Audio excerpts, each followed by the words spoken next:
Alright. What is up, everybody? Yes, it's finally here. I know, I'm so sorry. It's been a lot longer than I expected because I'm actually just getting over this major cold. Got all kinds of stuff going on with that, but I'm a lot better now. So I'm finally going to be making a review, and let me just go through this because this is one of these bands that I listened to their last album, and that's how I got into them. So I'm gonna be doing the Devil's Prada's Transit Blues for this review, and I'm just gonna go through how I listened to them and that kind of stuff. So originally I first heard of them because of their last, well, not their last album, well, technically the last album, not the Space EP, which was their one that they released last. It was like last year, maybe a little year ago, I believe. But it was the one before that in 2013, 818. That album completely got me into them, and now they're like one of my favorite bands. So I thought, well, I'll just go ahead and review an album that came out just a few months ago, and it's an album by a band I really enjoy. So. But don't worry, I'm going to be going over all the other ones after this one. Like I said, I just thought it would be more interesting if I did this one first, since it was this year. Okay, so starting off the actual review are a lot of interesting things that I found in it. The overall view of it is not very disappointing in any way at all. The Space EP was very disappointing in many ways. A lot of things were kind of going downhill, and this album definitely did better in that aspect. So, with starting off song we have is Praise Poison, and this song is definitely one of the better intro songs in their discography. It starts off really interesting with the drums, the other drummer originally left, but they have the drummer from Haste the Day. He's really good. He's of course different. Their styles are different. But he starts off by hitting the edge of the drums, and then starts, getting into it with that. The guitars go really well with it. We have Mike's unclean vocals getting in there. A little into the song. The breakdowns are probably one of the better ones. It's more upbeat. The only thing is, obviously, it's going to be shorter because it's an intro song, but, this song barely clocks in at 2.5 minutes, so it's going to be like that. But, this song is mostly talking about, how...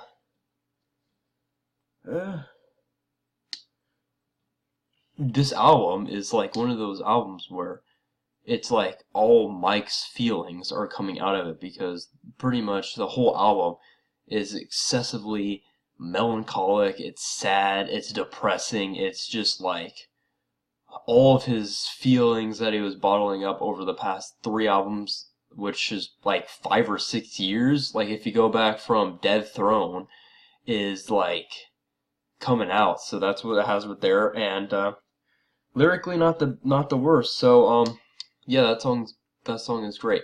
Okay, next we have Daughter, which was originally their first single that they put out, which it wasn't really that great. It was upbeat. It had pretty mediocre Mike's Uncleans in it. It was very short, also only about the same length as Praise Poison. Nothing really caught me about this song at all, except for, it was trying to symbolize, the way they felt about someone, although Mike was saying, that it was about this book. I don't remember what it was exactly. They have a video about that, but, besides that, it was just kind of there. Besides, chorus is pretty great, with Jeremy's cleans towards the chorus. saying about that, but I mean, it's not exactly the best, but I mean, good song. Can get very repetitive. Yeah, sure. Okay, now we're going on to Worldwide, which is one of the more highlights on the album, where starting out really light sounding guitar, and it's kind of quick paced. It's a bit repetitive, obviously. A lot of the guitar work and drumming can be repetitive, but I mean, it's really good because this song is like one of those songs where you think about all those things that you did in your tour life, and the main focus on it is Tokyo, Japan, which is something about that they did that was like really cool, and the experience there from all the fans was like phenomenal. So they're like, oh, well, let's make this song about all these other places, which they talk a lot about different parts around the world, but then they focus on Tokyo, Japan, which must have been like a big, like, awesome place that they wanted to do, and it's like, oh, okay, so that's what it's about. But chorus is amazing. I mean, it's not exactly a heavy song, it's a very accessible song, and this song is 3.5 minutes long, so it's actually almost pretty much a perfect length for a song. So that's always good, longer than the other ones. Okay, next we have Lock and Load. Yep, that's right. This is one of those songs where it's like, oh, well, let's throw in like one of those mediocre, crappy ones about how I feel about guns.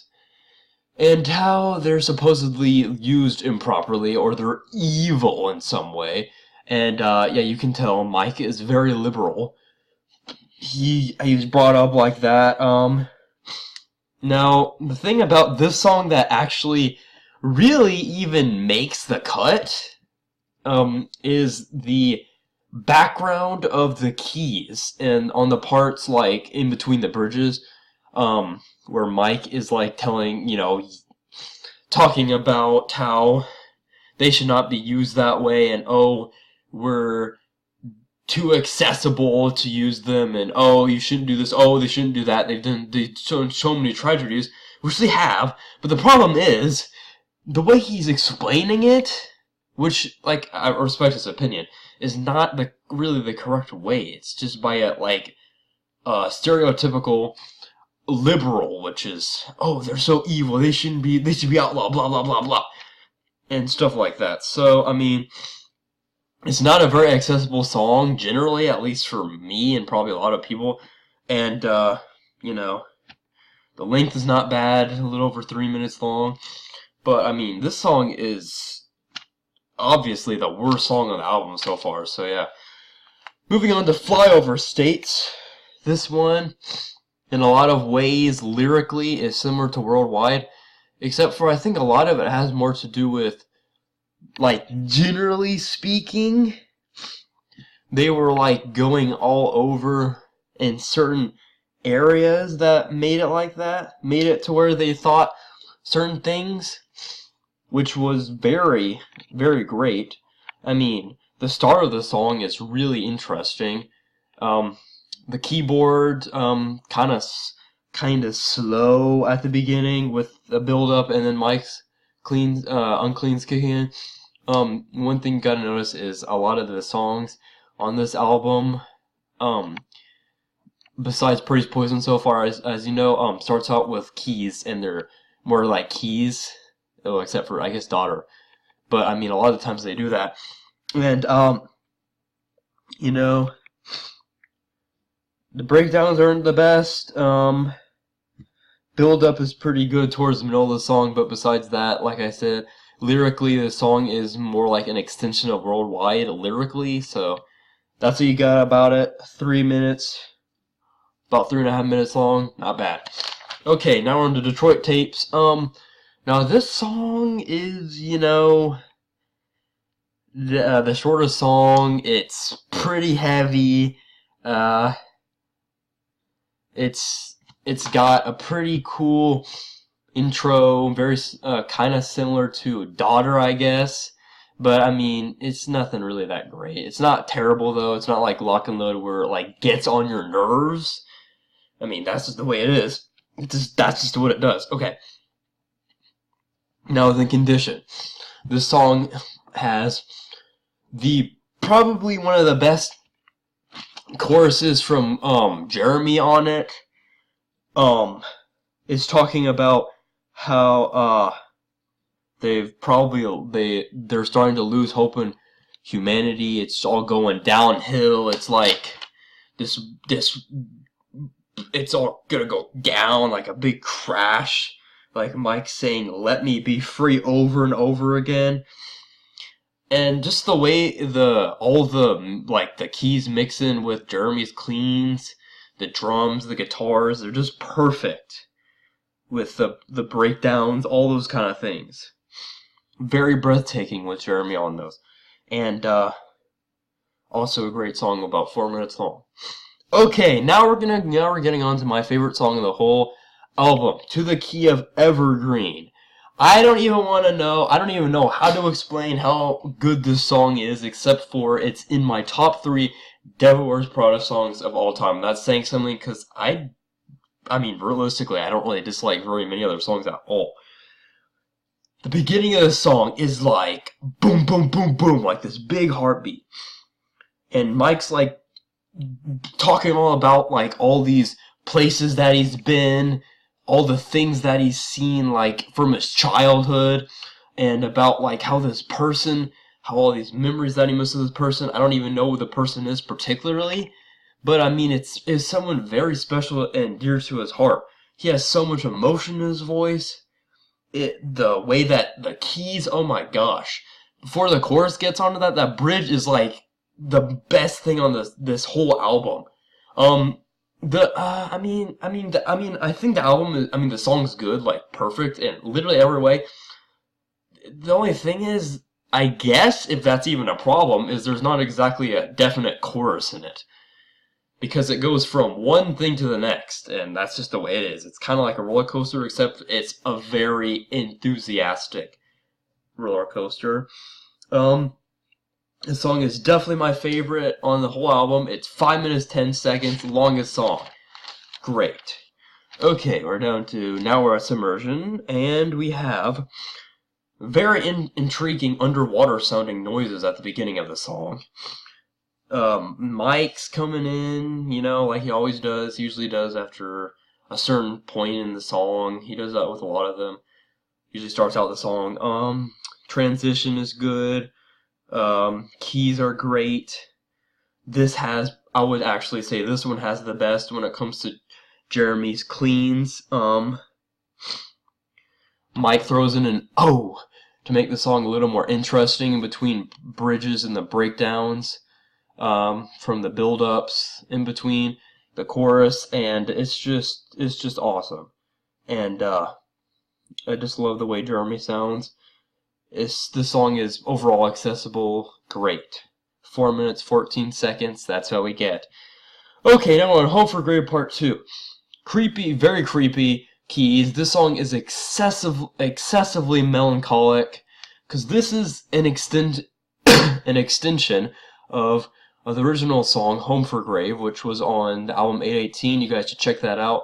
I know it's probably not the best way for me to do this first, but I mean, that's what it's about. It's how if you act a certain way, everything's gonna go downhill, and you're all gonna act like everyone else in the world, and that's just the way it is. So it's awesome. Not very accessible. Great lyrically, probably the best lyrically, and 4 minutes 3 seconds. So we're on the last song, Transit Blues, with very fast drumming, just like Praise Poison. This is the title track. And really, the only thing I can say about this song is that it pretty much sums up the whole entire album into one song. I mean, this really, one part, Mike says, "All of a drink, start to feel better, do my best to keep it together," because he's talking about an album as a whole, and that's just the way he feels. So, not that he's accessible, great album. Alright, I'm going to wrap it up real quick. The album deserves a strong 4.5 out of 5 or a light 5 out of 5. Thanks for watching this guy. Next video is coming up in the next few days. Peace.